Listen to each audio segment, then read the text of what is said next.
26 तारखेपूर्वी नवीन सरकार अस्तित्वात येणं किंवा नव्या मुख्यमंत्र्यांचा शपथविधी होणं बंधनकारक नाही, अशी माहिती सूत्रांनी दिली आहे. 26 तारखेपूर्वीच नवीन सरकार अस्तित्वात आलं पाहिजे असं कोणतंही संविधानिक बंधन नाहीये, अशी माहिती देखील सूत्रांनी दिली आहे. विद्यमान विधानसभेची मुदत 26 तारखेला संपत असल्यानं राज्यात मध्यरात्री 12 वाजल्यानंतर राष्ट्रपती राजवट लागेल ही धारणा चुकीची आहे, अशी माहिती देखील सूत्रांनी दिली आहे.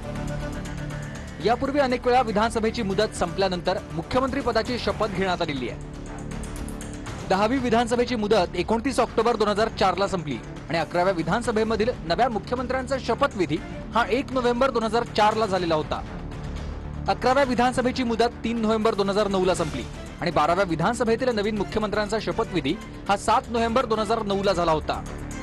12व्या विधानसभेची मुदत 31 ऑक्टोबर 2014 ला संपली आणि 13व्या विधानसभेतील नवीन मुख्यमंत्र्यांचा शपथविधी हा 8 नोव्हेंबर 2014 ला झालेला होता.